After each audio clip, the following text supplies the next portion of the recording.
Orang lelaki pun kena ingat, nak kahwin dua tapi tanggungjawab tak boleh, baik jangan. Biarlah seorang. Yang seorang pun tak terjaga, macam mana? Betul tak orang perempuan? Oh tak, yang tu kuat betul. Kan dia, orang perempuan ni, dia satu perkara je. Isteri kita ni satu benda nikmat yang paling besar apa tau? Kita pandang dia, dia senyum. Nikmat. Balik ceramah, tengok bini senyum, daripada ponik tadi tiba-tiba jadi geram. Dia lain. Betul? Dia tak kira lah tua ke bangka ke, tak kira. Dia boleh jadi tu dengan syarat senyum. Betul? Tu sebab pandang suami senyum. Ulama dulu-dulu cakap, memandang wajah suami dengan wajah menggembirakan, pahalanya sangat besar. Balik nanti buat. Ya. Yang suami pun tengok. Kau tengok aku ke? Tengok abang lah. Siapa lagi? Suami pun panggil anak-anak. Anak-anak semua macam ni. Kau salam mak kau, rasa tak lama dah tu. Dan macam terbihat pula kan. Dah menyeringai pula. Orang suruh senyum je. Tak adalah sampai sengit-sengit. Kan? Ya. Itu ya. Orang perempuan nampak macam tu. Tapi ya Allahu Akbar, dia je tahu suami dia nak apa. Suami dia batuk. Tiba-tiba sampai abang nak air. Oh tahu dia. Langsung suami dia minum. Bismillahirrahmanirrahim. Ni contoh tau, bukan nak minum sangat. Contoh biar faham. Dia kena tunjuk boleh faham. Oh ada yang tak nampak, sekali lagi saya tunjuk. Baik ya. Jadi makna kata tu dia. Macam tu kat suami. Memanglah. Dia kadang-kadang orang lelaki dengan perempuan ni satu benda. Kita semua ni tak sempurna. Isteri kadang dia masak Isnin, Selasa, Rabu, Khamis. Tiba-tiba hari Jumaat tu penat sangat. Bang hari ni tak larat lah nak masak bang. Jangan kita marah dia sebab Isnin sampai Jumaat, sampai Khamis dia masak. Jumaat dia tak masak, nak marah dia. Kenapa? Bang penat lah bang. Tak apa, jangan risau. Hari ni kita makan kat luar. Ya ke bang? Suami dia bentang tikar kat luar rumah. Suami buat loyang buruk tahap gaban. Aduh, loyang buruk teruk betul laki aku ni.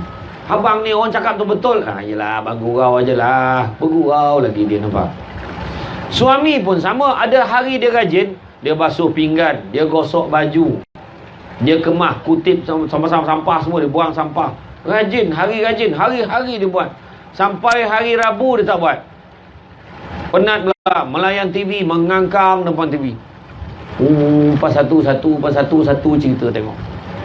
Bila bergaduh, kita gemar menyebut benda yang dia tak buat. Benda yang buat tak fikir. Abang ni tak tahu saya ni penat, awak mengangkang depan TV. Yang hari-hari dia tolong tak nak sebut. Saya tension betul lah. Awak ni tak pernah fikir ke? Hari tu sampai kita makan kat luar, saya nak sangat awak masak, tapi awak tak masak. Dia sebut yang hari Jumaat yang tak masak tadi. Yang hari masak tak nak sebut. Bila bergaduh, gemar kita menyebut benda-benda yang tak ada. Benda yang ada tak nak tengok. Nampak tak? Itu sebab bila dah hilang salah satu, barulah dia tahu. Bila suami dah tak ada, dulu masa abang ada, macam-macam dia beli tudung. Tudung bawal, tudung siakap, tudung Datuk K, tudung kenopi. Tudung kenopi benar tu, punya besar tudung tu. Buka-buka jadi kemah kenopi macam ni. Punya besar tudung tu lilit eh. Dulu suami marah-marah pun maknanya teringat kenangan dulu kan. Iya, pagi tadi, tengah hari tadi, siapa tengok wanita hari ni kan. Kalau sempat tengok saya, tajuk dia jangan terlalu selesa. Kita dah nampak isteri kita baik, kerja kan dia cukup. Janganlah hargai isteri. Isteri pula tengok suami tu, alah dia ambil kesempatan pada suami. Jangan. Masing-masing kena main peranan masing-masing. Dulu sebelum kahwin memang semuanya indah. Kaulah kunci cintaku di dalam hatimu, ramlah ram. Kaulah segalanya, Ruth Sahanaya. Kau sumber ilhamku, manbai. Meletakkan kasih setinggi-tinggi kasih di puncak kasih, Zanazin. Masa tu mata syurga, hidung syurga, mulut syurga. Pada syurga di wajahmu, Nesh. Masa tu jongang pun syurga. Tak kira. Betul. Akhirnya declare Istihad. Kaulah kekasih awal dan akhir Jamal Abdillah. Bila dah kahwin, baru tahu kentut kawan tu busuk ke tidak. Dulu nak kentut masuk bilik ayah. Bila dah kahwin, mana sempat dia lepas. Dia siap panggil bini dia, "Miss ni, kau dengar tak?" "Tak dengar." "Sekarang kau dengar." Kurang hajar punya lelaki.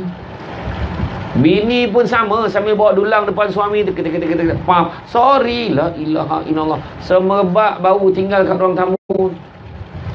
Bau baeng.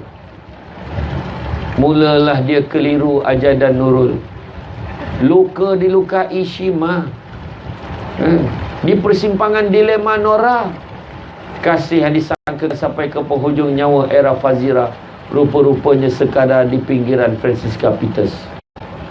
Tak ubah ibarat teratai layu di tasik madu Fauziah Latif. Rajuk rahmat. Kalau rela ku pujuk spider, tak apa. Lalu ambil keputusan. Pergi tak kembali Rabbani. Sebelum pergi sempat ada hai-hai bye-bye Azlin. Kan? Akhirnya dia pun terfikir, dulu suami aku marah-marah macam mana pun tetap bawa balik lauk. Tetap bagi duit belanja. Nampak dah tak ada, baru teringat. Yang isteri, yang suami pula, bini aku dulu marah-marah tetap buat air kopi. Marah-marah tetap masak lauk telur dadah. Marah-marah tetap gosok baju, gosok seluar. Suar dalam pun gosok. Tah mana Said pun tak tahu. Dah lah pakai. Suami nak cakap cepatlah sikit, pakai paling panas sekali. Ambil kau. Ambil kau, nak cepat sangat. Paling panas. Suami pula sarung panas-panas, langsung menung. "Kenapa bang? Panas." Langsung layu di hujung mekar. Kan? Jadi dia cakap segan, dia pun WhatsApp, "Aku mau pulang amok." Dia pun jawab, "Terserahlah padamu era Fazira. Seandainya masih ada cinta Dayang Nur Faizah." Dia pun baik balik. Bila baik balik, dia pun raikan cinta M. Nasir. Kerana barulah dia sedar yang semua ini adalah soal hati era Fazira. Dah lah tu. Panjang sangat tajuk lagu kan. Okay. Kemudian yang keempat, soalan yang ditanya, kenapa kita rasa kecewa? Dalam Quran ada beritahu dalam surah Al-Imran ayat 139, janganlah kamu bersikap lemah dan janganlah kamu bersedih hati. Kita kecewa ni, maka ni ayat dalam Quran beritahu, janganlah kamu merasa lemah dan janganlah kamu bersedih hati, padahal kamulah orang-orang yang paling tinggi darjatnya jika kamu orang-orang yang beriman. Bila diuji oleh Allah, tenang, ingat Allah banyak-banyak, kerana Allah sedang meninggikan darjat orang yang sedang diuji. Ingat tu. Yakinlah sifat orang mukmin tidak akan rasa kecewa atau putus asa, kerana orang mukmin akan sentiasa redha dengan qada dan qadar. Jika kita merasa kita mulia di sisi Allah Subhanahu Wa Taala, kerana kita orang beriman dan bertakwa, maka akan hilanglah perasaan negatif ini. Itu sebab kena buang. Ingat ya, jangan nak kecewa sangat. Kan? Contohnya kita masuk dalam senarai nama dah pack brim. Cucuk duit baki anda RM30. Tak masuk lagi duit brim ni. Kecewa. Beratur panjang cucuk duit tak masuk lagi. Minggu depan tak masuk lagi. Minggu depan tak masuk lagi. Kita pun mengamuk. Tak sabar mengamuk dekat pejabat ni. Kenapa ni nama saya ada tapi duit tak masuk-masuk lagi? Cek balik. Rupa-rupanya kita selama ni memang tak pernah ada nombor akaun. Kita daripada dulu daftar nombor akaun isteri kita. Lah, duit dah masuk rupanya. Masuk akaun isteri. Tanya bini, ada tak kau dapat duit? Itulah, hari tu ada dapat. Ingatkan duit saya belanja habis lah. Nampak tak? Jangan kecewa. Adalah ujian Allah Ta'ala bagi kita tu. Hikmah di sebaliknya. Jangan lupa tengok pada laut, tengok kepada sungai. Jangan lupa ya. Maka yang kelima, bagaimanakah harus aku melalui kesusahan ini? Kita fikir macam manalah kita nak hadap benda-benda ujian Allah ni. Macam mana kan? Kadang-kadang kita tengok kan ujian Allah ni, aduh, borek lepas satu. Tu sebab ada istilah kata sudah jatuh ditimpa tangga. Dah lah jatuh ditimpa tangga pula, jatuh ke tangga tu jatuh kena dia pula. Runtuhlah rumah kena dia. Macam tu lah. Bertambah-tambah, bertimpa-timpa. Kan? Saya ada saudara saya seorang, sepupu saya. Sepupu saya, dia mengalami tragedi. Mula suami dia meninggal. Suaminya meninggal, naik motosikal, tak macam mana, terlanggar lembu. Terlanggar lembu dalam gelap, tak perasan, terlanggar sebab bawa motor agak laju sikit lah, terlanggar, akhirnya mati, meninggal dunia setempat tempat kejadian. Belum sempat lagi dia nak menghadapi kesedihan suami dia meninggal, 3 hari selepas itu, anaknya yang tingkatan 4 meninggal dunia juga kemalangan motosikal. Kisah benar saya cakap, sepupu saya. Dan hari ni saya jumpa dia, dia masih ada lagi anak dalam 3 orang lagi yang dia bela dengan penuh kasih sayang, masih lagi mampu memancarkan senyuman untuk anak-anak dia selepas beberapa tahun. Bayangkan kalau kita, belum tentu lagi kita dapat menghadapi ujian seperti itu. Belum tentu. Lepas suami 3 hari tau, bukannya 3 tahun, bukan 3 minggu pun, 3 hari selepas itu anaknya juga meninggal dunia tingkatan 4. Dan yang anak yang meninggal tingkatan 4 ni budak yang sangat baik, sangat rajin kat masjid, tolong program masjid, tolong basuh pinggan, tolong hidangkan makanan. Budak yang memang rajin ke masjid.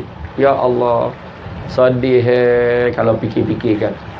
Tu sebab kita, kalau kita rasa kita susah, tu sebabnya dalam hadis Nabi sebut, banyakkanlah melihat kepada yang di bawah daripada melihat yang di atas. Kerana dengan melihat yang di bawah, kamu akan mensyukuri nikmat walaupun sekecil-kecil nikmat. Kita tengok orang yang senang memang susah hati, tengok orang yang lagi susah daripada kita. Aduh, aku minum air kosong aja. Orang tu air paip yang tak masak lagi, tu je minum. Dia tak mampu nak beli, tak mampu nak masak pun. Kita minum air kosong, dia dah berapa hari tak minum. Macam tu fikir. Kita kereta kecil, orang tu tak ada kereta, menapak pergi ke Pekan Batu Hajah Perak. Punya jauh.